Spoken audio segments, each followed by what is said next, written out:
الحمد لله نحمده ونستعينه ونستغفره ونؤمن به ونتوكل عليه ونعوذ بالله من شرور أنفسنا ومن سيئات أعمالنا من يهده الله فلا مضل له ومن يضلله فلا هادي له ونشهد أن لا إله إلا الله وحده لا شريك له ونشهد أن سيدنا ونبينا ومولانا محمدا عبده ورسوله صلى الله تعالى عليه وعلى آله وأصحابه وبارك وسلم تسليما كثيرا كثيرا أما بعد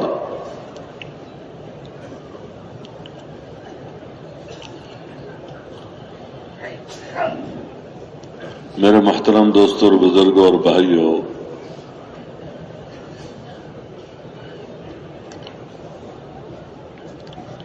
اللہ جل شانہ نے اپنے فضل کرم احسان سے ہمیں اسلام کی نعمت سے نوازا ہے، تو ہم مسلمان ہیں۔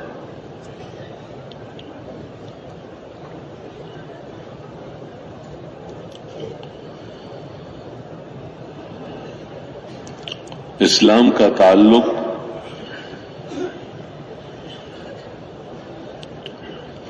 زندگی گزارنے کے جتنے بھی شعبے ہیں، عام طور پر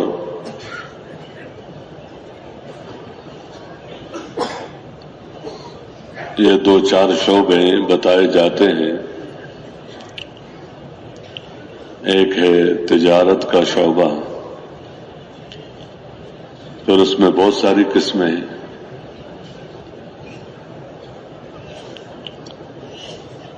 اور ایک ہے زراعت کا شعبہ، اس میں بھی بہت ساری قسمیں اور انواع ہیں،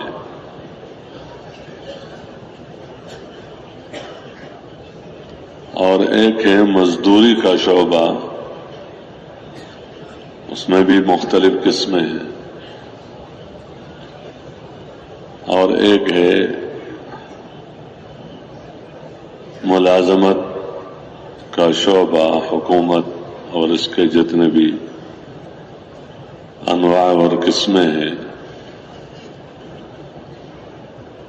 تو یہ زندگی گزارنے کے مختلف شعبے ہیں۔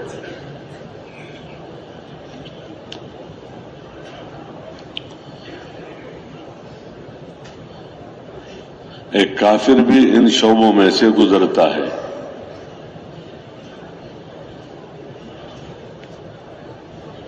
تجارتیں بھی کرتا ہے، زمیندارہ بھی کرتا ہے، مزدوریاں بھی کرتا ہے، حکومتیں بھی چلاتا ہے، اور اس کے سیکھنے کے لیے جو ادارے ہیں، تو ان اداروں میں جانا اور سیکھنا، سکھلانا، یہ سب کام سب کر رہے ہیں۔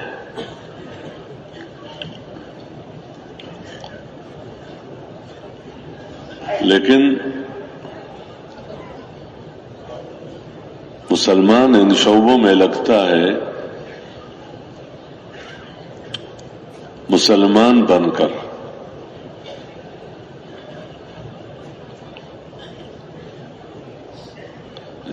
اس لیے کہا جاتا ہے یہ مسلمان تاجر ہے، یہ مسلمان مزدور ہے، یہ مسلمان حاکم ہے،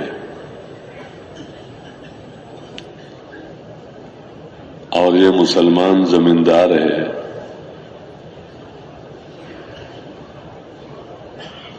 تو اسلام کا تعلق زندگی گزارنے کے ہر شعبے کے ساتھ ہے۔ پھر ہم اور آپ دیکھیں کہ ہر شعبے میں ہزاروں انسان ہیں. اگر مزدوروں کو دیکھا جائے تو کتنی تعداد ہے ان کی. اگر تاجروں کو دیکھا جائے تو تاجروں کی کتنی تعداد. زمینداروں کو دیکھا جائے تو پورے دنیا کے اعتبار سے ان کی کتنی تعداد ہوگی. اور حکومت میں جو ملازمت کرتے ہیں مختلف شعبوں میں، تو ایک ایک شعبے میں ہزاروں لاکھوں لوگ ہوتے ہیں ایک ایک شعبے میں.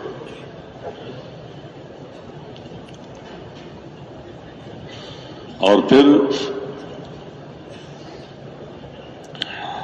ہر ایک انسان جس شعبے میں ہوتا ہے تو سر سے لے کر پیر تک ہوتا ہے اس میں. آنکھ چھوڑ کر نہیں جاتا، نہیں جا سکتا. کان چھوڑ کر نہیں جاتا. جہاں بھی یہ ہے تو آنکھ ساتھ ہے، کان ساتھ ہے، زبان ساتھ ہے، ہاتھ اور پیر ساتھ ہے، دماغ ساتھ ہے. تو شعبے میں وہ بولتا ہے. مزدور بھی بولتا ہے، تاجر بھی باتیں کرتا ہے لینے دینے کی. ایک ملازم ملازمت کرتا ہے، اس میں بھی وہ باتیں کرتا ہے. تو بولتا بھی ہے، دیکھتا بھی ہے، سنتا بھی ہے، اپنے ہاتھ کو بھی استعمال کرتا ہے اور اپنے پاؤں کو بھی استعمال کرتا ہے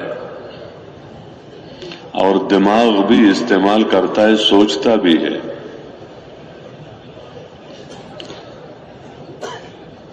اور اس کی وجہ سے اس کے دل کے اندر ایک داعیہ پیدا ہوتا ہے کہ یار اس میں نفع ہے، اس میں نقصان ہے. تو کسی چیز میں لگنے کو دل کرتا ہے، کبھی اس کے چھوڑنے کو دل کرتا ہے. یہ ہر ایک انسان کے ہزاروں لاکھوں اعمال ہیں دن اور رات میں، ہر انسان کے. اس کا اگر حساب لگایا جائے کہ ایک بندے کے دیکھنے کا عمل کتنا ہے،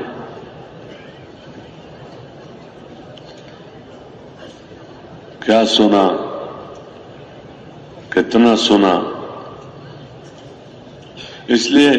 فرشتہ ہر ایک کے ساتھ ہے.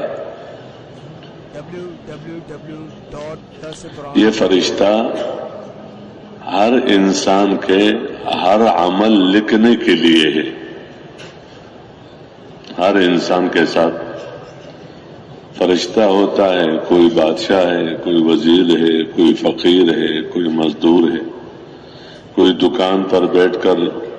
کوئی عمل کر رہا ہے، کوئی دفتر میں ہے، کوئی عدالت میں ہے.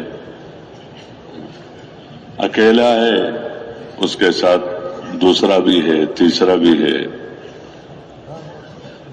لیکن یہ ایک نظام ہے کہ ان اعمالوں کو لکھا جاتا ہے. اچھا عمل وہ بھی لکھا جاتا ہے، برا عمل وہ بھی لکھا جاتا ہے.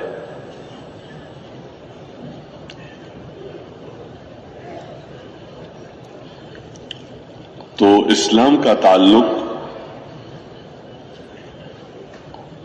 زندگی گزارنے کے جتنے بھی شعبے ہیں اور ہر شعبے میں جتنے انسان ہیں اور ہر انسان کا جو عمل ہے،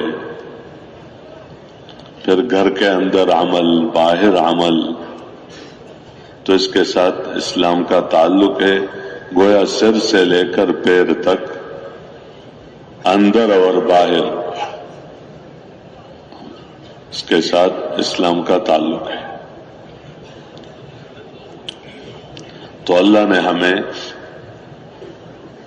اسلام کی دولت سے نوازا ہے، تو ہم مسلمان ہیں۔ یہ زندگی وجود میں جب آتی ہے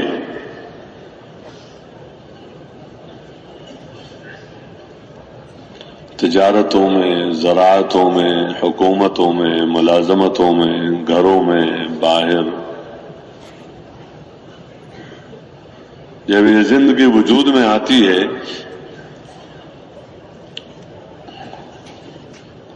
تو اس دنیا میں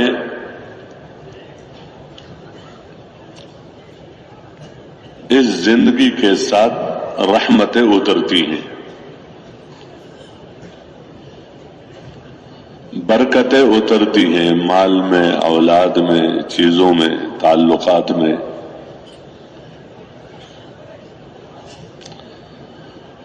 اور اس زندگی کے ساتھ محبتیں اترتی ہیں آسمانوں سے،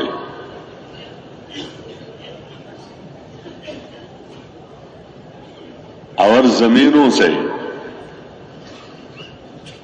یعنی گویا اوپر سے بھی برکتیں اور نیچے سے بھی برکتیں۔ غریب مالداروں کے لیے اور مالدار غریبوں کے لیے، حکام اپنے محکومین کے لیے اور محکوم اپنے حاکم کے لیے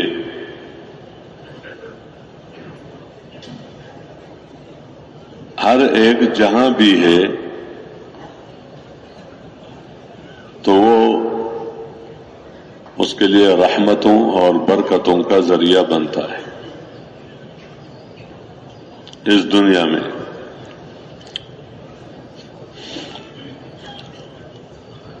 یہ اسلامی زندگی اور دینی زندگی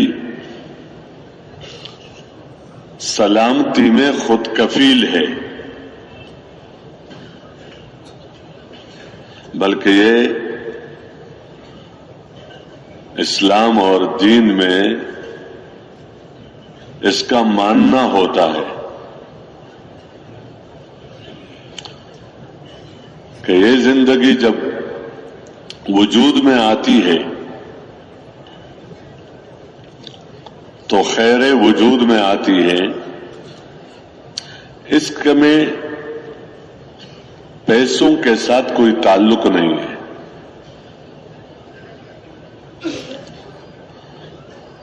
پیسے تھوڑے ہیں، پیسہ زیادہ ہے، پیسہ نہیں ہے، چیزیں تھوڑی ہیں، چیزیں زیادہ ہیں،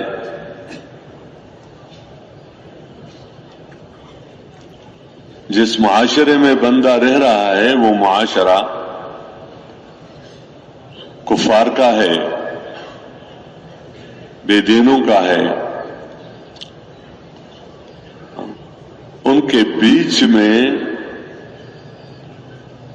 جو لوگ یہ زندگی اختیار کرتے ہیں تو یہ رحمتیں اور برکتیں یہ اترتی ہیں،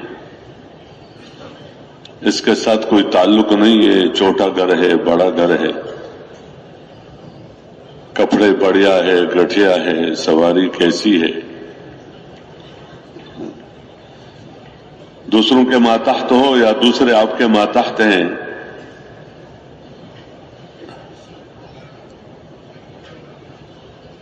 یہ زندگی سلامتی دینے میں پیسوں کا محتاج نہیں ہے،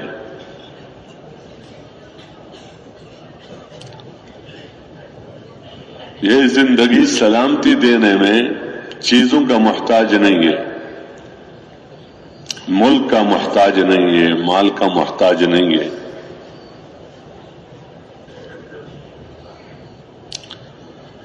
اس لیے حضور پاک صلی اللہ علیہ وسلم کے خطوط میں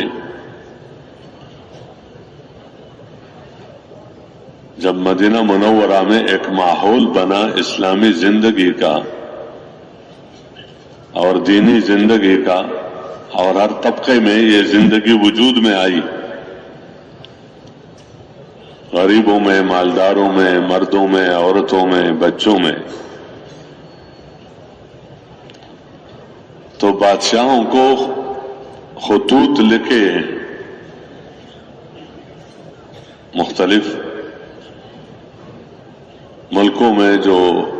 سربراہ تھے اور بادشاہ تھے،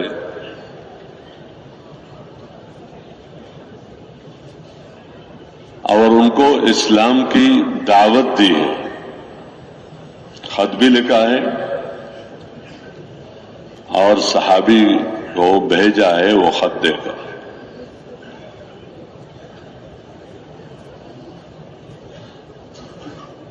ان خطوط میں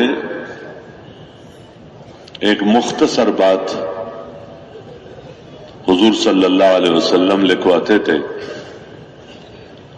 کہ اسلم تسلم، کہ اسلام قبول کر لو، اسلام لے آؤ، سلامتی پاؤ گے۔ تو اسلام کے بغیر سلامتی نہیں ہے، اگر ایک بندہ بادشاہ ہی کیوں نہ ہو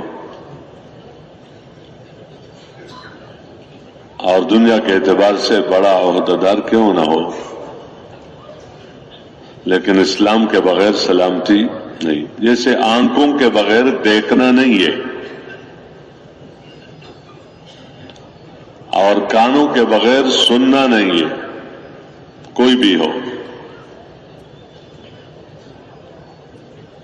زبان کے بغیر بولنا نہیں، کوئی بھی ہو، اس طرح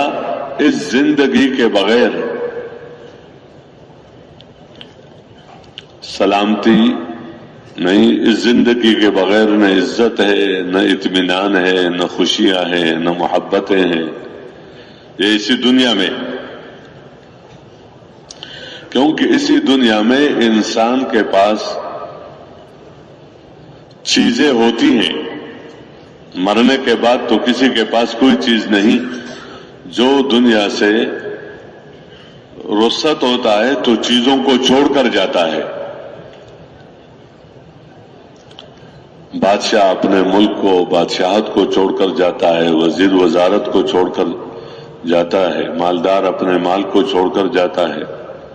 اولاد، رشتہ دار،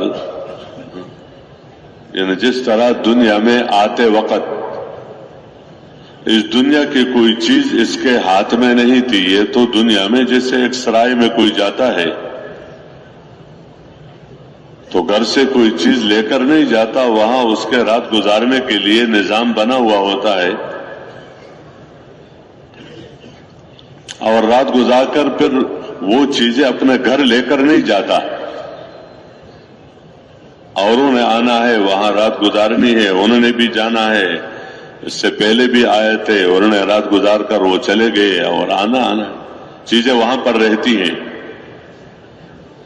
آنے والے اس کو استعمال کرتے ہیں، پھر اپنے گھروں کو جاتے ہیں۔ تو اس دنیا میں جو بھی آیا ہے دنیا کے کسی چیز کو ساتھ لے کر نہیں آیا ہے،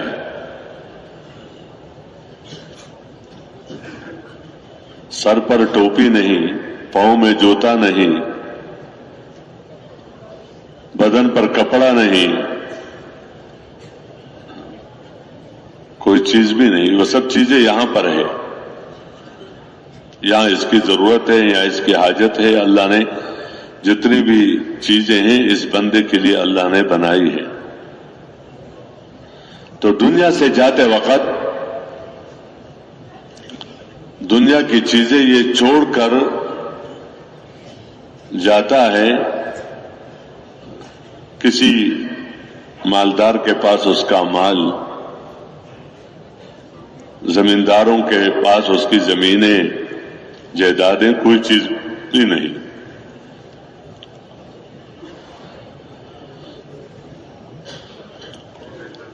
یہ سب برابر ہو جاتے ہیں، غریب اور مالدار برابر، حاکم اور محکوم برابر.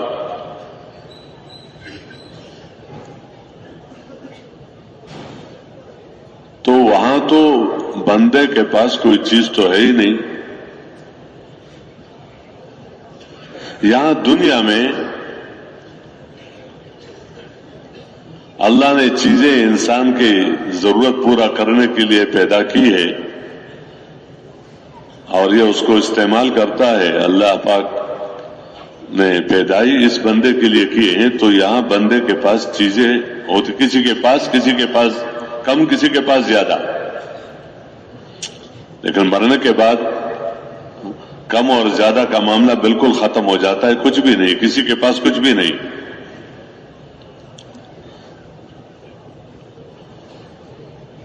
تو یہ وعدہ ہے کہ اگر تم اس زندگی کو سیکھو گے اور اس کے مطابق موت تک اپنی زندگی گزارو گے تو وعدہ ہے سلامتی کا.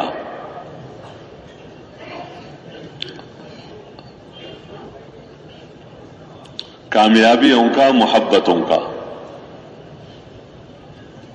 یہ ہمارا اور آپ کا عقیدہ ہے، ایمان ہے.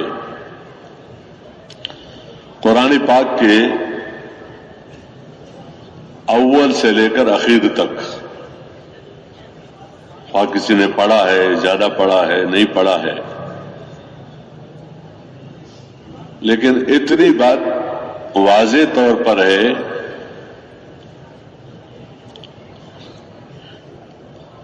کہ کسی بھی جگہ قوموں کا تذکرے کیے ہیں، آخرت کے حالات بتائے گئے ہیں، جنت کا، جہنم کا، لیکن کسی بھی جگہ بندے کی کامیابیوں کو اللہ نے دنیا کے کسی چیز کے ساتھ جوڑا نہیں ہے.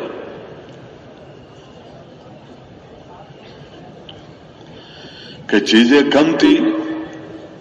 تو میں نے ان کو برباد کر دیا، پیسہ تھوڑا تھا تو میں نے ان کو پریشان کر دیا، ملک چھوٹا تھا تو میں نے ان کو ناکام کر دیا، اولاد نہ تھی تو پریشان کر دیا، دنیا کے علوم نہیں تھے، پڑھا لکھا نہیں تھا تو میں نے ان کو ناکام کر دیا، اور یہ دوسرا پڑھا لکھا تھا تو میں نے اس کو کامیاب کر دیا. چیزوں کی محنت کر کے چیزیں جمع کی تو میں نے ان کو کامیاب کر دیا، اسلحہ جمع کر دیا تو میں نے ان کو غلبہ دے دیا. کسی بھی جگہ میں اس کا تذکرہ کہیں بھی نہیں ہے.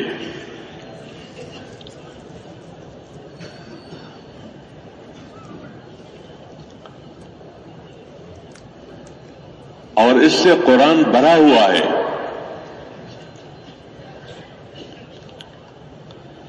کہ اگر قوم نوح کو برباد کیا ہے اور اس کے برباد ہونے کا عقیدہ مسلمان کے دل کے اندر ہونا ضروری ہے، یا قوم عاد کو، یا قوم سمود کو، یا قوم صالح کو، یا قوم شعیب کو علیہم السلام، تو ان کو جو برباد کیا ہے تو ان کو پکڑا ہے میں نے ان کے خراب عمل کی وجہ سے. فَكُلًّا أَخَذْنَا بِذَنبِهِ فَكُلًّا أَخَذْنَا بِذَنبِهِ فمنهم من ارسلنا عليه حاصبا ومنهم من اخذته الصيحة ومنهم من اغرقنا، کہ جو بھی واقعات قرآن پاک نے بتائے ہیں اسی امت کو سنانے کے لیے ہے، تاکہ یہ امت اپنی دنیا اور آخرت کو برباد نہ کرے اور عبرت لے۔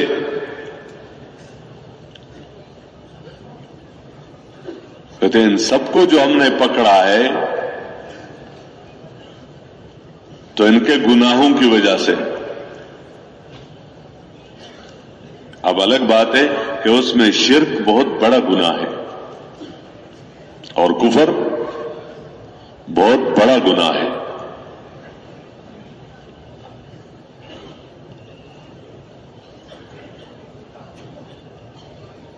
تو ان کے گناہوں کی وجہ سے میں نے ان کو پکڑا۔ جب گناہوں کی وجہ سے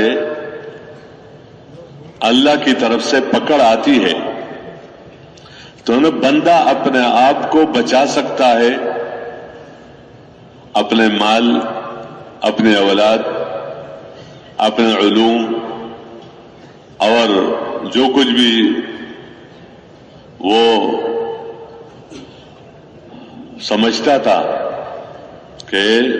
میرے ہاتھ میں یہ ہے، میرے ہاتھ میں یہ ہے، میرے ہاتھ میں یہ ہے، تو نہ اپنے آپ کو بچا سکتا ہے اپنے مال کی وجہ سے، اور نہ دوسرے مالدار ان کو بچا سکتے ہیں۔ نہ اپنے آپ کو بچا سکتا ہے اپنے حکومت کی وجہ سے،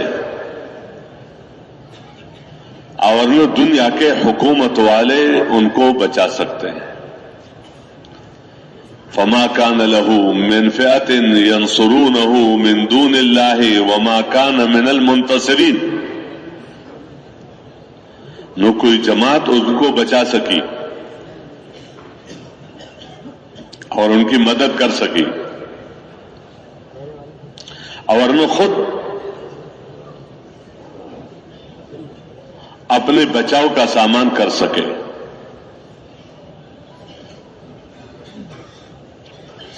اور انہی کے بیچ میں،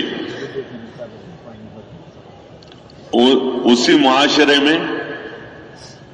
انہی بستیوں میں، انہی شہروں میں، انہی علاقوں میں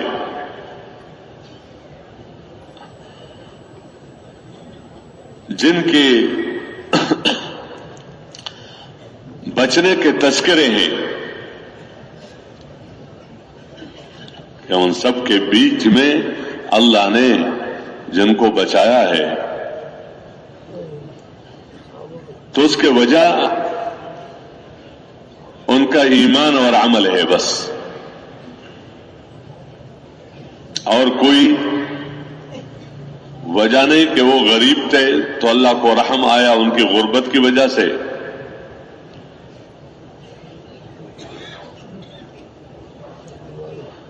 اللہ کو غریبوں کے ساتھ اور مالداروں کے ساتھ، مال دینے بھائی اللہ ہی کا کام ہے، کم دینا، زیادہ دینا، اولاد دینا نہ دینا، ملک دینا نہ دینا، اس میں اللہ کی اپنی حکمتیں ہیں۔ لیکن اللہ جل شانہ اپنے بندوں کا سب سے زیادہ خیرخواہ ہے۔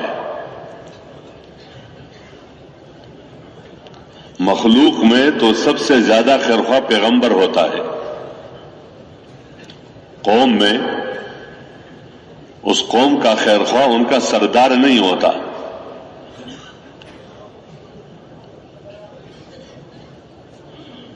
اس قوم کا بڑا نہیں ہوتا،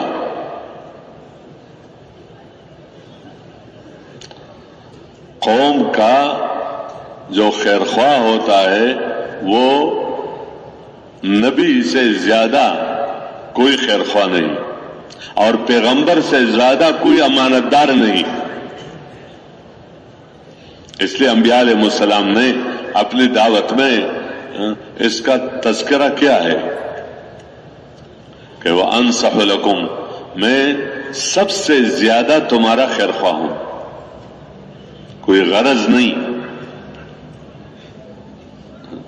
کہ کسی غرض کی وجہ سے کام کرے،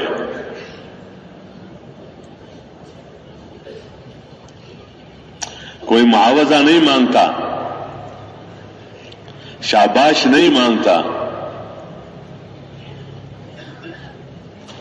اور دوسرے کے نقصان کا علم ان کو ہوتا ہے، خود اس کو پتہ نہیں ہے کہ میں جو اس غلط زندگی گزار رہا ہوں اس میں میرا کتنا نقصان ہے، تو اپنے سر کے آنکھوں سے دیکھتا ہے پیغمبر اپنے علم کے روشنی میں کہ اگر اس کفر پر یہ مرے گا اور شرک پر مرے گا،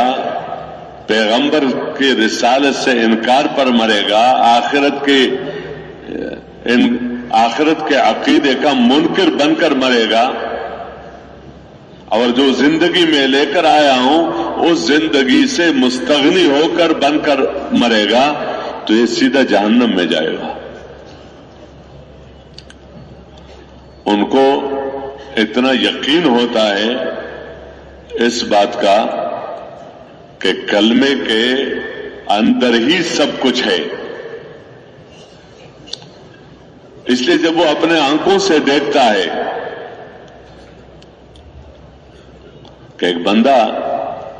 غلط زندگی گزار رہا ہے اور پھر اپنی ذمہ داری سمجھتا ہے، دیکھو دنیا میں ہم اور آپ دیکھتے ہیں کوئی ڈاکٹر آپریشن کرتا ہے اور بیمار بہت سیریس ہے، بہت خطرے میں ہے،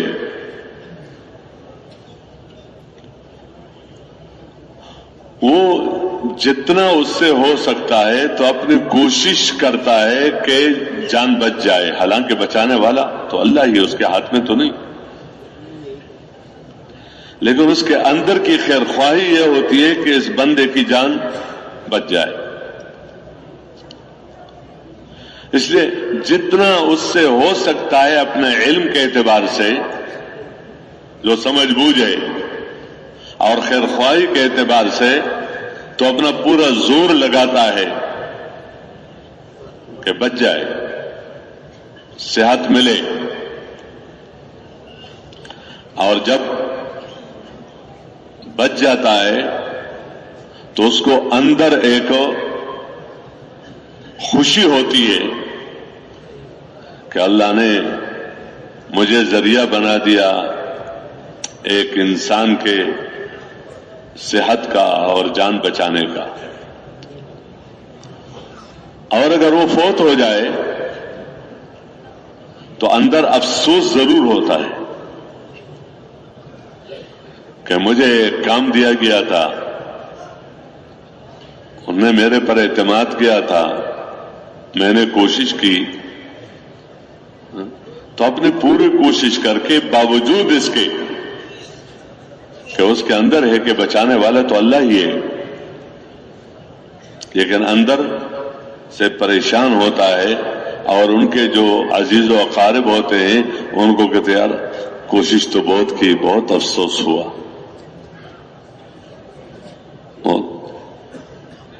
یہ اندر ایک انسانیت ہے، ایک خیرخواہی ہے۔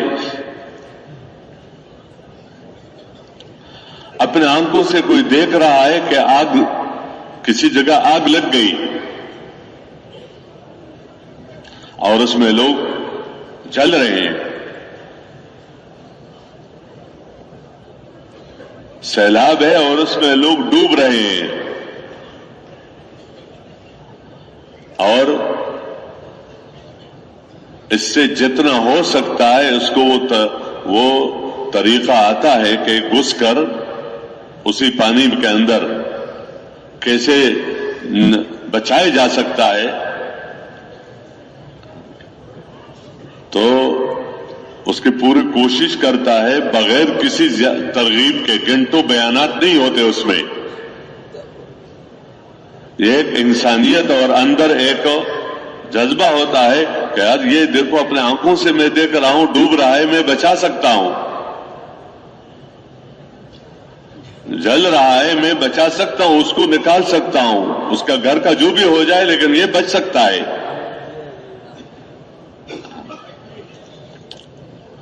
تو بحیثیت انسان ہونے کے وہ اپنی پوری کوشش کرتا ہے اور ان کے کوششوں کو سراہا جاتا ہے، ان کو انعامات دیے جاتے ہیں کہ ایسے حال میں اس نے کتنی اپنے کو بھی خطرے میں ڈال کر جانیں بچانے کی کوشش کی اور اس میں کامیاب بھی ہو گیا۔ یہ وہ خیرخواہی ہے۔ تو جب انبیاء علیہ الصلوۃ والسلام کو یہ کام دیا گیا ہے، ان کی تقرری کہ ان کو رسول بنا کر بھیجا گیا، ان کو نبی بنا کر بھیجا گیا ہے اللہ کی طرف سے، اور اللہ کی طرف سے ان کے ساتھ نصرتوں اور مددوں کے وعدے ہیں کہ تمہاری نصرت کی جائے گی، تمہاری مدد کی جائے گی۔ ان گویا اس کفر سے اور شرک سے اور بے دینی سے بچانے کے لیے ہاتھ پاؤں مارنا یہ تمہارا کام ہے، باقی بچانا اللہ نے کسی کے ہاتھ میں نہیں رکھا۔ نہ ڈاکٹر بیمار کو بچا سکتا ہے اور نہ کوئی نیک انسان بندے کو راستے پر لا سکتا ہے۔ بچانا اللہ ہی کے ہاتھ میں ہے۔ اللہ نے یہ کام کسی کو حوالہ نہیں کیا،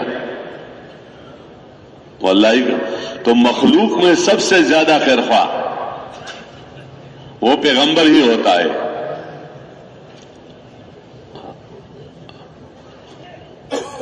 یہ خیرخواہی اللہ کی طرف سے ان کو وہبی طور پر دی جاتی ہے، کسب نہیں ہوتا، وہبی طور پر دی جاتی ہے، جو محنت اس کے لیے کرتے ہیں کہ لوگ کفر اور شرک سے بچ جائیں۔ تو اندر کتنی پریشانی ہوتی ہے۔ ایک حدیث پاک میں حضور پاک صلی اللہ علیہ وسلم کا ارشاد ہے کہ میری مثال اور تمہارے مثال مثلی و مثلکم کمثل رجل اوقد نارا، کہ جیسے کسی نے آگ جلا دیا۔ تو یہ جو پروانے ہوتے ہیں ان کا کام ہی ہے آگ پر گرنا، تو اس نے تو اپنی ضرورت کے لیے آگ جلا دیا، لیکن وہاں پر بیٹھا کہ جو یہ پتنگ پروانے آتے ہیں تو ان کو اس سے دور کرتا ہے کہ یہاں نہ آئے، یہاں نہ گرے۔ فجعل الجنادب والفراش يقعن فيها وهو يذبهن عنها، کہ ان کا تو کام ہے اس طرف آنا اور اس کا کام ہے اس کو بچانا۔ اس طرح اس غلط زندگی پر جو ناکامی اور جہنم اور عذاب ہے، تمہیں کمر سے پکڑ پکڑ کر اس سے کھینچ رہا ہوں۔ وَأَنَا آخِذُكُمْ بِحُجَجِكُمْ عَنِ النَّارِ، اور تم میرے ہاتھوں سے پھسل پھسل کر اس طرف جا رہے ہو، گناہوں کی طرف۔ ایک بندہ دوسرے کو کھینچتا ہے، ادھر نہ جاؤ، اس مجلس میں نہ جاؤ، اس جگہ نہ جاؤ، لیکن اس کو وہ وہاں نظر آ رہا ہے اپنے جو غرض ہے۔ تو یہ ایک پیغمبر کے اندر ایک خیرخواہی ہے جو سب سے زیادہ ہے۔ ماں باپ کو وہ خیرخواہی نہیں، اس لیے پیغمبر کی محبت ماں باپ سے زیادہ ہونا ضروری ہے۔ یہ ایمان کا حصہ ہے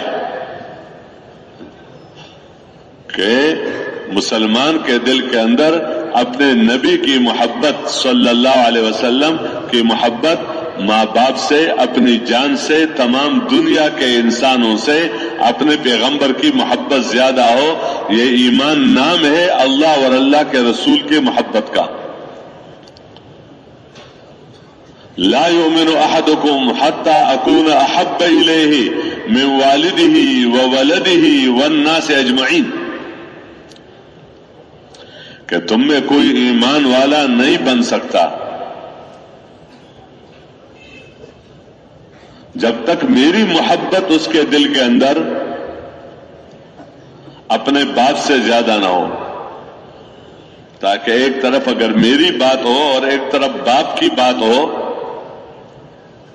تو باپ کی محبت اس درجے کی نہ ہو کہ پیغمبر صلی اللہ علیہ وسلم کی بات کو اس کی وجہ سے چھوڑ دے. بیٹے کی محبت دل کے اندر طبعی چیز ہے، فطری چیز ہے، لیکن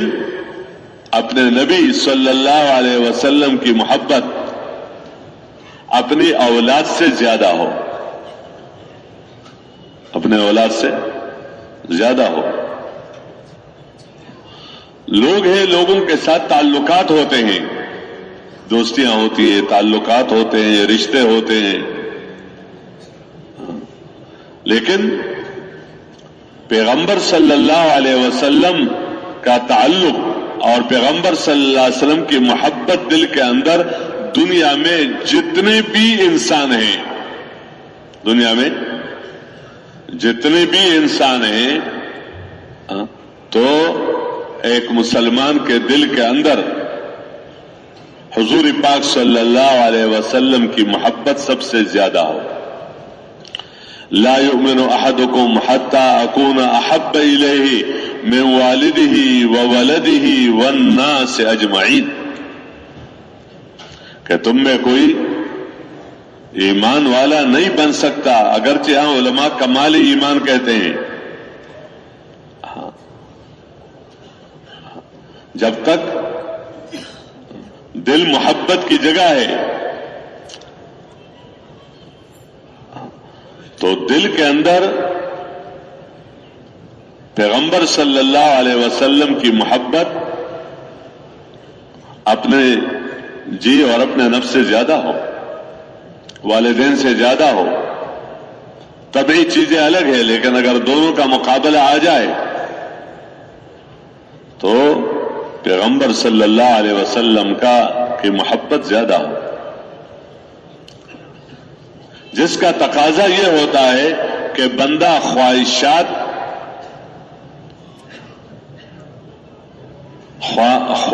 کو سامنے رکھ کر زندگی نہ گزارے، بلکہ پیغمبر صلی اللہ علیہ وسلم کے طریقوں کو سامنے رکھ کر زندگی گزارے. اس لیے یہ بھی بتایا کہ لا يؤمن احدكم حتى يكون هواه تبعا لما جئت به، کہ جو زندگی گزارنے کا طریقہ میں لے کر آیا ہوں ان طریقوں کے مقابلے میں خواہشات ہیں. خواہش ایک ایک کھانے میں خواہشات اور ایک ایک طریقے، لباس میں، کھانے میں، شادیوں میں، غمیوں میں، کسی حد تک جواز کا ہوتا ہے، لیکن آگے جو حرام تک بندہ اس پر چل کر آگے پہنچتا ہے تو اتنا ایمان تو اندر ہو کہ بندہ خواہش سے رک سکے. تو میں کہہ رہا ہوں کہ پیغمبر جب دیکھتا ہے اپنے آنکھوں سے کہ غلط راستے پر ہے اور اس کا نتیجہ کیا ہے، نتیجہ ہلاکت ہے اور تعلق بھی ہے، تو کتنا کوشش وہ کرتا ہے بچانے کے لیے. یہ جو نظر آ رہا ہے کہ انبیاء علیہ السلام جو دن کو جا رہے ہیں، رات کو جا رہے ہیں، اگر صرف حجت قائم کرنے کے لیے تو ایک دفعہ کافی ہے کہ بات بتا دی، سمجھایا، نہیں سمجھتا تو میں کیا کروں، میں نے بتا دیا۔ وہ آگے سے کہہ رہے ہیں کہ آپ اسی لیے ہمارے پاس بار بار آ رہے ہو تاکہ قیامت کے دن یعنی یہ حجت نہ ہو کہ آپ نے بات نہیں پہنچا دی تو ہم گواہی دیتے ہیں کہ تم نے پہنچا دی، بس کرو۔ لیکن جیسے میں نے عرض کیا کہ ایک نبی کو اپنے امت کے ساتھ جو تعلق ہوتا ہے وہ اس سے کہیں زیادہ ہوتا ہے جو ماں باپ کا اپنے اولاد کے ساتھ ہوتا ہے۔ تو مخلوق میں تو اللہ کتنا رحیم ہے اور اللہ کتنا کریم ہے، کتنا مہربان ہے اپنے بندوں پر۔ اس لیے جو آگے جن کو بچایا گیا انہی کے بیچ میں، سیلابوں کے بیچ میں، آندھیوں کے بیچ میں ان کو نکالا گیا، ان کو بچایا گیا، فرشتوں کے چیخ سے، زلزلوں سے، مختلف قسم کے عذابوں سے۔ تو ان کا کوئی یہ نہیں کہہ سکتا ہے کہ ان کے وہ پتہ نہیں کیا ہوتا ہے، ٹیکنالوجی ہوتا ہے کیا جو ہوتا ہے، ان کے اتنے وہ چیزیں تھی کہ جس کی وجہ سے بچ گئے، کیونکہ اس میں تو سب شریک تھے، سوائے اس کے کہ انہوں نے اپنی زندگی میں وہ طریقے انہوں نے قبول کیے جو طریقے اللہ کی طرف سے پیغمبر لے کر آئے تھے۔ تو بچنا کا راستہ صرف ایک اور ہلاکت کا راستہ صرف ایک، یہ دونوں راستے واضح طور پر بتا دیے گئے ہیں۔ لِيَهْلَكَ مَنْ هَلَكَ عَنْ بَيِّنَةٍ وَيَحْيَا مَنْ حَيَّ عَنْ بَيِّنَةٍ، جس نے مرنا ہو اور ہلاک ہونا ہو تو واضح چیز کو دیکھ کر ہلاک ہو جائے پھر، اور ایسی ہلاکت ہوتی ہے کہ ہلاک ہونے کے بعد پھر رحم نہیں ہوتا۔ اتنے ارحم الراحمین نے پکڑا اور یہ چیخ رہا ہے، نہ بچ سکتا ہے نہ کوئی اس کو بچا سکتا ہے، اور پیغمبر بھی جب تک یہ منظر سامنے نہیں آیا تو کرتا رہا جتنا کر سکتا تھا، لیکن جب یہ منظر سامنے آ گیا تو اب وہ بھی اس کے ہاتھ سے بھی بات نکل گئی، اس کو کوئی دوبارہ میں عرض کر رہا تھا کہ یہ زندگی ہے، کہ یہ زندگی ہر پیغمبر لے کر آتا ہے اپنی قوم کو اس زندگی پر چلانے کے لیے۔ ہر ایک پیغمبروں میں ان کا مقصود ہی اقامت دین ہوتا ہے، نبی کو بھیجا جاتا ہے ایک دین کے قائم کرنے کے لیے، ان کا مقصود یہی ہوتا ہے کہ پیغمبروں کو کیوں بھیجا گیا بستیوں میں، بغیر مال کے بھیجا گیا تاکہ اس کی طاقت واضح ہو جائے، بغیر ملک کے بھیجا گیا، بغیر یہ نہیں کہ پہلے ان کو بندے دیے یا ان کو کوئی قوت دی غیبی فرشتوں کی، بغیر اکثریت کے، اکثریت والوں میں بھیجا بغیر مال کے مالداروں میں بھیجا، بغیر ملک کے ملک والوں میں بھیجا، بغیر چیزوں کے چیزوں والوں کے اندر بھیجا، اس بات کے بتانے کے لیے کہ تمہاری زندگی کے بننے کا تعلق ان چیزوں کے ساتھ نہیں ہے جو تمہارے ہاتھ میں ہے اور میرے ہاتھ میں نہیں ہے. تمہاری زندگی کے بننے کا تعلق اس ملک میں نہیں ہے جو ملک تمہارے ہاتھ میں ہے اور میرے ہاتھ میں نہیں ہے، بلکہ تمہارے زندگی کے بننے کا تعلق اس دعوت اور اس زندگی کے ساتھ ہے جو میرے ساتھ ہے اور تمہارے اندر نہیں ہے. جو زندگی میں لے کر آیا ہوں اور تمہارے پاس وہ زندگی نہیں ہے، تو تمہاری دونوں زندگیوں کے کامیابیوں کا تعلق اس زندگی کے ساتھ ہے جو میں لے کر آیا ہوں.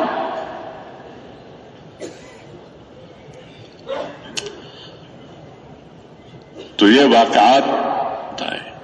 تاکہ اس کی طاقت ظاہر ہو جائے کہ یہ زندگی اپنے وجود میں نہ مال کا محتاج ہے، نہ مالداروں کا محتاج ہے،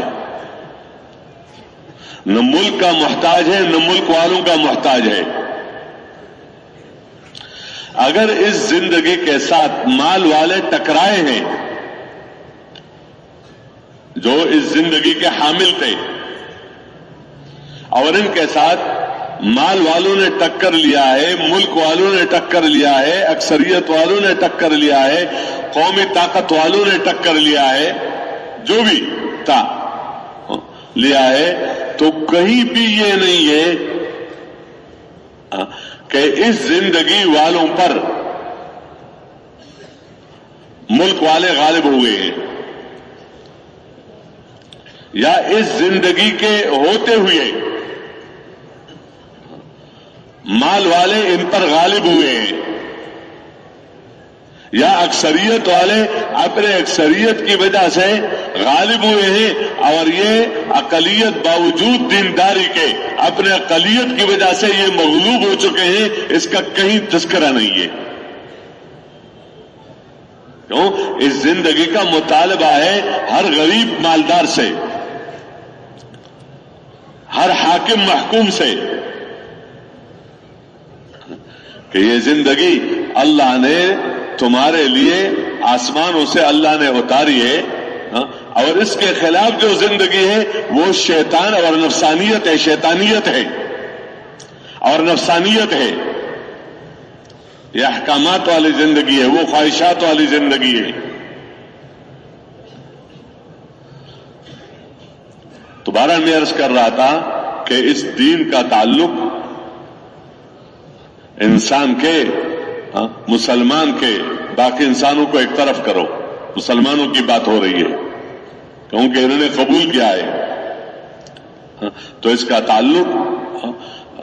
ہر مسلمان کے ہر عمل کے ساتھ ہے. یہ زندگی کوئی بنا نہیں سکتا. جیسے بدن میں سر سے لے کر پیر تک ایک نظام ہے، دو آنکھوں کے بجائے تیسری آنکھ کا مطالبہ ہو جائے یا کوئی اس کا نظام بن جائے، کیونکہ دو آنکھیں کافی نہیں ہے، دو کان کافی نہیں ہے، ایک منہ کافی نہیں ہے، دو ہاتھ کافی نہیں ہے، تیسرا ہاتھ بھی چاہیے. یا یہ کہ دو آنکھوں کی ضرورت نہیں ہے، ایک بھی کافی ہے، ایک کو ختم کر لو. دو ٹانگوں کے بجائے ایک ٹانگ سے بھی گزارا ہو جاتا ہے، ایک ٹانگ کو کاٹ دو، ختم کر لو. نہ اس میں کمی کی گنجائش ہے اور نہ اس میں زیادتی کی گنجائش ہے. اگر 5 انگلیوں کے بجائے 6 انگلی بھی ہو جائے تو عیب سمجھا جاتا ہے. یہ نظام اللہ نے اپنے بندوں کو اپنے علم کے مطابق اللہ نے ان کو بنایا ہے، ان پر نہیں رکھا۔ احسن تقویم کہا جاتا ہے اس کو۔ اس لیے انسانوں سے اللہ بات کر رہا ہے، صرف مسلمانوں سے نہیں، جتنے بھی انسان ہیں، کہ اس رب کریم سے تجھے کس چیز نے دھوکہ میں ڈالا ہے کہ اس میں اتنے مشغول ہو گئے کہ اپنے قریب رب کو تم بھول گئے۔ ما غرک بربک الکریم الذی خلقک، جس نے تجھے پیدا کیا، اللہ کے علاوہ کوئی بھی پیدا کرنے والا نہیں، اور یہ سب اس کے قائل ہیں، جتنے بھی انسان ہیں، کہ تمہارا پیدا کرنے والا کون ہے؟ تو یہ سب کہیں گے کہ کون؟ اللہ۔ تمہیں آنکھیں دینے والا کون ہے؟ تو یہ کہیں گے اللہ۔ تمہیں روزی دینے والا کون ہے؟ تو کیونکہ یہ ایسی زندگی ہے کہ یہ ایک طبعی زندگی ہے، فطری زندگی ہے، اس میں کوئی سمجھنے میں کوئی ہے نہیں، کوئی مشکل ہے کہ تو نہیں، یہ تو فطری ایک زندگی ہے کہ ہر ایک یہ کہے گا کہ میرا پیدا کرنے والا اللہ ہے۔ قل من يرزقكم من السماء والارض ام من يملك السمع والابصار ومن يخرج الحي من الميت ومن يخرج الميت من الحي ومن يدبر الامر فسيقولون الله فقل فلا تتقون، ڈرتے نہیں ہو؟ کہتے ہو اللہ، اور پھر ڈر نہیں ہے اللہ کے ساتھ شریک کرنے کی۔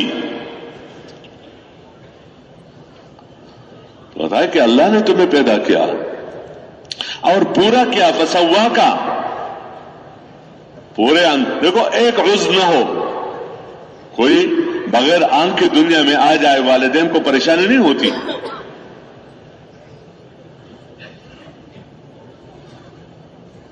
کوئی ایک کسی عضو میں کمی ہے اور دنیا میں آ گیا تو پریشان نہیں ہوتا ہے؟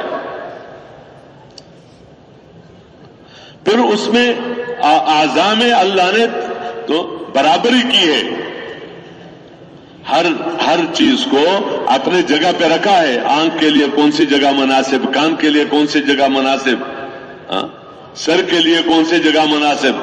اب سر تو اوپر ہے، کوئی کہتے کہ نہیں کب تک یہ سر اوپر رہے گا، اس کو نیچے رکھو اور ٹانگیں اوپر رکھو، تو کوئی کر سکتا ہے یہ؟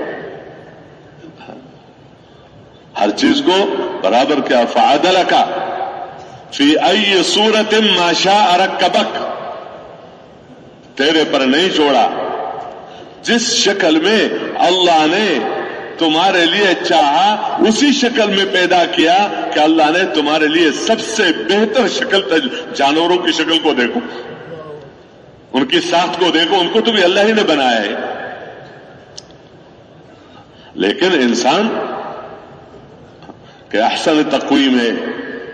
تمام مخلوقات میں اللہ نے اس کو ایک شرافت اور کرامت دی ہے،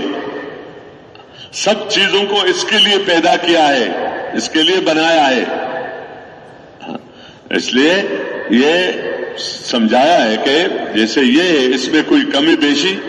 نہیں ہے، اس طرح اس انسان کے لیے زندگی گزارنے کا طریقہ جو دین ہے وہ بھی اللہ ہی نے اس کے لیے پسند کیا ہے اور اللہ ہی نے اتارا ہے۔ جس طرح یہ شکل اللہ نے اس کے لیے پسند کیا،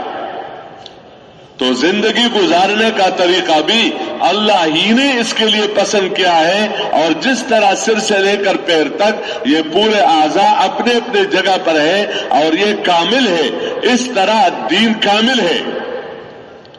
اليوم اکملت لکم دینکم واتممت علیکم نعمتی ورضیت لکم الاسلام دینا، کہ میں نے تمہارے لیے دین کامل کر دیا، یہ میری نعمت ہے، اس کو میں نے پورا کر لیا ہے، سب سے بڑی نعمت ہے، اور میں نے تمہارے لیے اس کو پسند کیا، یعنی اللہ ہی نے ہمارے لیے پسند کیا کہ دیکھو اس طرح تم